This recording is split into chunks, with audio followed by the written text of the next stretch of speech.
Saudações, senhoras e senhores, aqui é Diogo Rafael Moreira, do site controversiacatólica.com.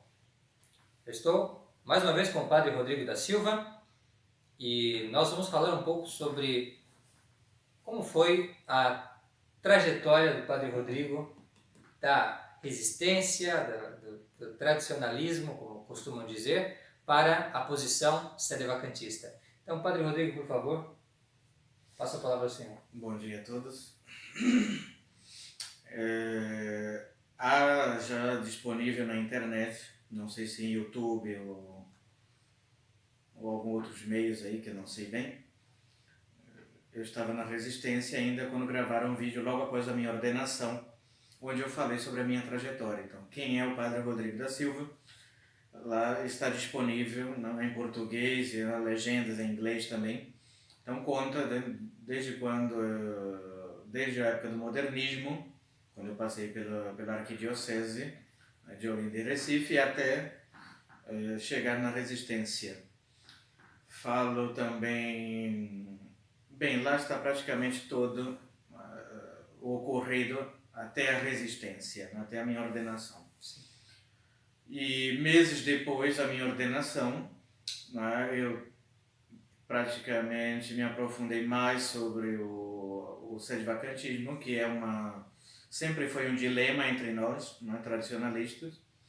O sedevacantismo sempre esteve ali presente de alguma forma. Como vocês sabem, os tradicionalistas, eles são sedevacantistas práticos. Eles desobedecem ao Romano Pontífice, eles constroem igrejas independentes das paróquias, igrejas nesse sentido, independentes das paróquias, das dioceses. Eles se instalam nas dioceses sem a permissão do bispo diocesano, eles rezam missas públicas, apesar de, entre aspas, estarem suspensos ad vinis canonicamente pelo modernismo. E tudo isso, Então é um sedevacantismo prático, tanto a fraternidade como a resistência, e outros aí. Então, entre nós sempre foi tido como um tema assim irrelevante, porque Dom Lefebvre já havia decidido que ele não seria sedevacantista, nem tampouco os membros de sua congregação seriam sedevacantistas. Poderiam ter uma certa opinião sobre o tema, porém em privado sempre, nunca externamente. Que daí surgiu a origem do opinionismo. Tem um vídeo muito interessante do padre que fez o padre Despósito, sobre o tema do opinionismo, e lá o padre Flies explica esse problema criado por Monsignor Lefebvre, e que vem até hoje na fraternidade. Vamos comentar também um vídeo de um padre da Fraternidade de Portugal, que segue na mesma linha também do opinionismo, a resistência toda, opinionista também, etc. Então isso sempre foi um tema visto. Alguns eram sedevacantistas, outros não, mas ninguém comentava nada. E quando eu fui para a França, logo no começo da fundação do Seminário da Resistência, fundado por Monsignor Faux, em Avril, e lá eu tive contato com outros sacerdotes que não rezavam a missa dita unacum. É uma expressão latina que existe no missal romano, no cânon especificamente, quando o padre chega naquela parte da missa, do cânon romano, então em voz submissa, em silêncio, ele ali afirma, diz, reza por toda a igreja e diz que está unido em união com, ou em comunhão com o pontífice romano, seria entre aspas Bergoglio, e o bispo da diocese onde ele se encontra, onde ele está dizendo a missa ali. Ele deve dizer o nome do Papa, do soberano pontífice e do bispo diocesano, que tem jurisdição ali naquele território onde ele está. Então, alguns padres da resistência não rezavam nem pelo Papa, entre aspas, que está lá, e nem tampouco pelo bispo da diocese, que é um outro herege. Bem, até eu achei aquilo estranho, mas como estamos nesse âmbito de opiniões, de opinionismo, então, bem, isso era a opinião deles, a gente tinha outra opinião, a fraternidade tem outra opinião, o bispo ciclano tem outra opinião, o padre fulano tem outra opinião, então é um ambiente de cada um faz o que quer, é uma anarquia, uma desordem. Entre nós não há unidade.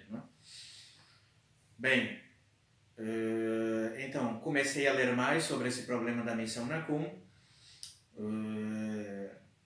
Vários padres, houve um problema na França sobre quando houve uma peregrinação, ou quando se marcou uma peregrinação, já não me recordo mais. Aí tinha padres que não rezavam a missa NACUM e outros que rezavam a missa com Bergoglio e tudo isso. Então gerou uma confusão entre nós e começou a haver essa divisão, uma outra divisão na resistência. Os padres que não rezavam na missa, nem pelo Papa, nem pelo Bispo, outros que rezavam, e os bispos da resistência disseram que não iam mais assistir a estes sacerdotes, ditos sedivacantistas, mas isso é interessante que os padres que não rezavam a missa NACUM não eram sedivacantistas. Isso é um outro mistério, é um mistério da iniquidade. Os padres diziam que não rezavam a missa NACUM porque Bergoglio era um herege, público e manifesto, claro. Também vamos tratar disso em outro vídeo. E por ele ser herege, não deveria estar ali no cânon, porque ali nós rezamos pelos bispos, ortodoxos que guardam e mantêm a fé de sempre, e Bergoglio não mantém essa fé de sempre, pelos romanos pontífices ortodoxos. Então, como Bergoglio é heterodoxo ou herege, bem, a gente não nomeia ali, mas isso não quer dizer que ele não seja papa, porque ele pode ser um papa herético. Então, ali há uma confusão, e, bem, graças a essa confusão, eu fui lendo mais e chegando ao sedivacantismo. Fora que todos nós já tínhamos uma formação assim contra o sedivacantismo, são demônios, os sedivacantistas são satanistas, e são cismáticos, hereges e tudo isso. E é uma doutrina que não é palmário de Troia, é conclavismo, isso vocês vão eleger papa. Então, todas essas falácias e mentiras com respeito ao tema do sedivacantismo. Bem, e isso fui lendo também outros tratados de teologia dogmática, porque também muitas pessoas não sabem, mas em Econe, na Fraternidade, mesmo na Resistência também, eles têm os seus próprios manuais de teologia, baseado na opinião, na posição de Monsenhor Lefebvre. Então, toda a questão de eclesiologia, do de Eclésia, está configurado com o pensamento de Monsenhor Lefebvre. De modo que quando você pega outros tratados de teologia, que tratam da questão do Romano Pontífice e da Igreja, se vê algo completamente contrário. Então você se vê numa situação bem complicada. Então, nesses tratados antigos, tradicionais, sempre afirmaram isso. O Romano Pontífice é infalível e tem jurisdição sobre a Igreja Universal. Ninguém escapa dessa jurisdição, e todos devem se submeter ao Romano Pontífice. Ninguém pode se rebelar contra o Papa, ninguém pode criar uma igreja particular independente da diocese, ninguém pode fazer, ou seja, é o que nós tradicionalistas fazemos. Isso é doutrina comum da Igreja. Está em qualquer tratado do século XIX, XX, ou mesmo anterior, século XVII, sempre a doutrina comum da Igreja disso. O Papa nunca erra no seu ensinamento, a Sé Apostólica é isenta de erro, está naquele documento do Pio IX, no Pastor Eterno. Então, é isenta e todos devem se submeter. E a Igreja tampouco erra. E nós acreditávamos na resistência e na fraternidade que essa igreja modernista falsa era a Igreja de Cristo. Então, como pode ser uma igreja que erra ser a Igreja de Cristo se a igreja nunca erra? É a doutrina comum da igreja. Então, uma série de contradições, de disparates, de pessoas mal formadas, tanto por parte da fraternidade como da resistência também, que ensinam essas bobagens e que já vem desde o tempo de Monsenhor Lefebvre, esses erros, esse galicanismo, jansenismo, essas coisas todas próprias de França, dos franceses. Então tudo isso me foi vendo que era um ambiente desfavorável. Claro, você jovem entra naquilo ali, acha que levanta a bandeira do lefebvrismo, que Lefebvre salvou a igreja, tudo isso, e depois você vê que isso é tudo falso e mentira. Por quê? Porque quem chegou aqui no Brasil primeiro foi a fraternidade, né? Sim. E os padres de Campos, claro, também, que é outro problema, né? Campos, como o senhor de Castro Maia. Sim. Dom Lefebvre dizia, né? Se não fosse por mim, Castro Maia seria sedevacantista. E de fato, né? Esse foi o problema de Dom Antônio, né? Não ter pensado por ele mesmo, né? Ter seguido a linha de Monsenhor Lefebvre. Bem, então toda essa gente, né, sempre denegriu o sedevacantismo, sempre seguiu essas opiniões malucas, né? Tristemente, de resistência pública, né, aos atos, né, pontifícios, né, à sé apostólica. Bem, depois de ler todo sobre essas coisas, ou seja, o contrário, eu vi muitas conferências que eu recomendo do Monsenhor Sembo, né, do Bispo Dolan também, e sobretudo do Padre Checada, que ele responde a todas essas objeções já há anos. Né, tudo que você imaginar de objeções contra o sedevacantismo foram respondidas até o dia de hoje, né, pelo Padre Checada, por Monsenhor Sambo, por Monsenhor Dolan. E você vê que você está numa palhaçada. Né? Uma palhaçada, e o que fazer? Né? Eu já nos meus primeiros meses de sacerdócio, né? E graças a Deus aqui em São Paulo também sempre houve um grande público sedevacantista. Então mesmo quando eu era da resistência, vinham pessoas sedevacantistas da minha missa aqui e me davam argumentos, e a gente conversava e tal. E foi numa dessas controvérsias, né, com os sedevacantistas que de fato não tem argumento, não tem o que argumentar. Né? É uma questão de honestidade intelectual, né? E de ver que de fato, né, não se sustenta, né, a posição da fraternidade, a posição de resistência, de Ecclesia Dei, nada disso. Né? É uma falsidade, não parece. Então parei de rezar a missa, o Nacum, né, depois de constatar, depois que constatei, né, as heresias de Bergoglio, né, fora João Paulo II e dos outros, até João XXIII, né, e parei de rezar essa missa em comunhão com essa gente, porque, como dizia Monsenhor Guerra, né, a missa, o Nacum, é uma missa sacrílega, né, e cismática. Então as pessoas não têm noção. Vamos gravar, se Deus quiser, numa outra oportunidade, né, um vídeo só sobre o problema da missa Unacum. Porque as pessoas pensam que algo assim, não, é um capricho do padre, tudo isso, né? Ele deveria ficar na resistência e ser sedevacantista em privado, ou coisa assim, eu não falar sobre o tema porque não é necessário, não é importante. Claro que na entrada se dá a nossa salvação eterna.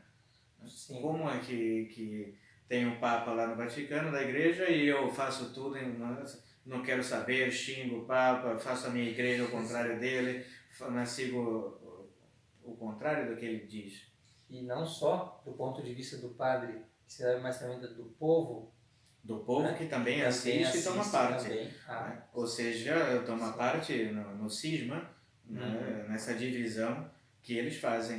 Né? Ou segue, né, um falso papa. Como aqui no Brasil tem esses loucos do Pedro II, que dizia que era papa, e tinha sacerdotes que rezavam missas ali, né? E os fiéis que participavam daquilo estavam em cisma.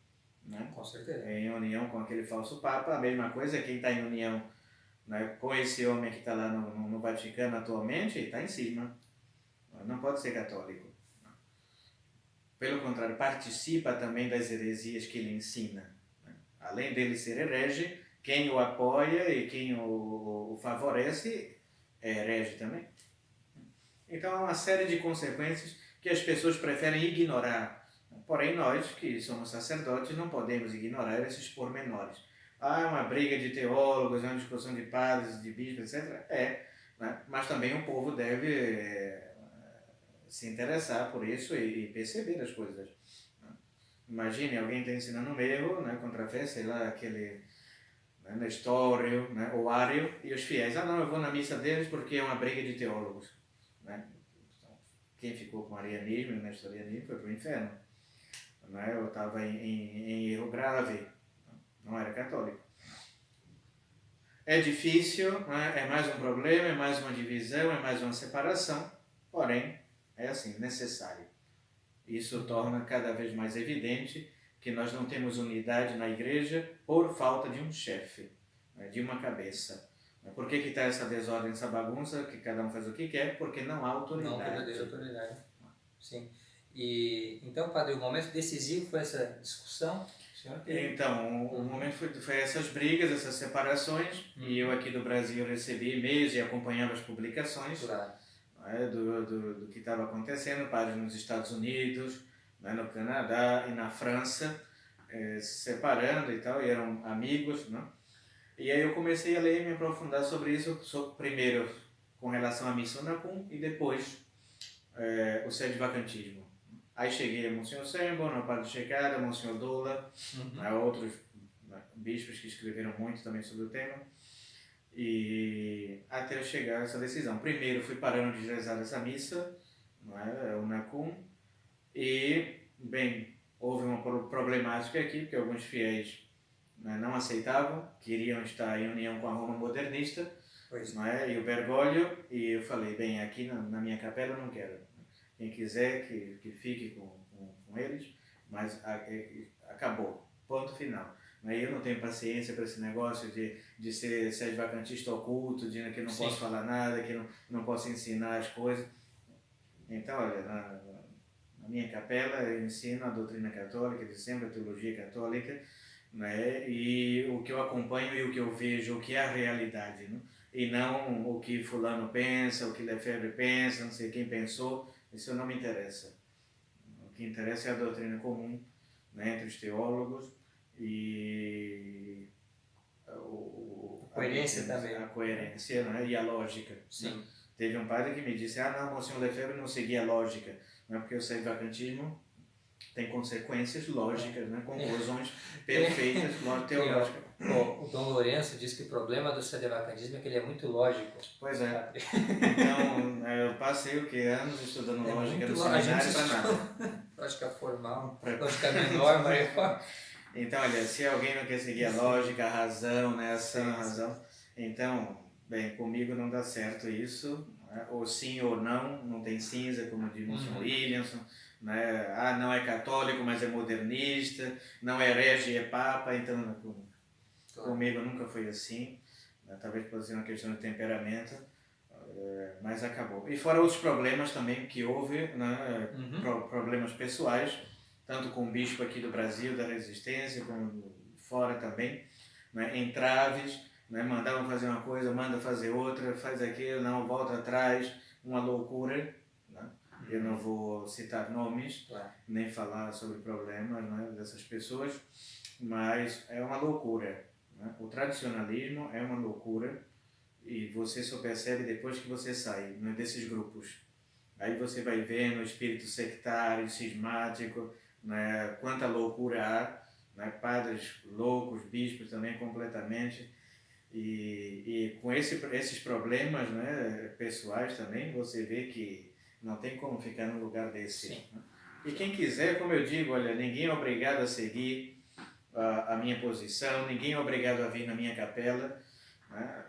Façam o que vocês quiserem, eu disse aqui, cada um faz o que quiser, estude, procure, veja, os argumentos estão aí, qualquer um pode entrar no site e ver, cada um pode ver essas conferências, estudar, comprar um livro, e sei lá, e estudar. Ou seguir... Fazer perguntas, entrar em contato, exatamente, entrar em contato, perguntar ao padre que está ali ensinando aquele livro porquê, interrogar, e não seguir essa mentalidade. Porque fulano, porque o grupo tal, porque ciclano ensina isso. São cegos que eles não são a igreja. Exato. Eles não são a igreja. O termo é esse, não são a igreja, nem tem jurisdição, nada, não são nada. Foram ordenados para servir a Igreja Católica e bem servir, não seus pensamentos, sua posição pessoal. Então foi assim, mais ou menos, que aconteceu a coisa. E já vai fazer um ano que, graças a Deus, eu não pertenço a grupo nenhum, mas pertenço à Igreja Católica de sempre, ensino a teologia católica, os ensinamentos católicos, e recebo a ajuda de Monsenhor Dola, que esse foi um outro problema também, porque quem está na fraternidade ou na resistência acha que a igreja se resume àquele grupo, e os únicos bispos católicos do mundo são os bispos da fraternidade e agora os da resistência. Então, até você descobrir que isso tudo é mentira, né, que a igreja não pode depender dessa gente, né, é um processo. Sem porque falar que quem você vai excomungado. crismar... Não, fora isso. Você fica sem nada, É. né? Tudo E, isso então, também. quem vai confirmar na nossa capela, quem vai ordenar os padres e tudo, se não tem mais bispo católico, né? Aí depois, claro, a gente vai se aprofundando, estudando e ver que né, não só foi Monsenhor Lefebvre, né, de maneira alguma, que teve essa reação, né, que foi uma reação interessante, porém, né, vimos que tem com problemas, deficiências, né, e que outros também tiveram uma reação da mesma forma, outros bispos, que consagraram outros bispos, e da onde vem Monsenhor Dolan, né, Monsenhor Sambor.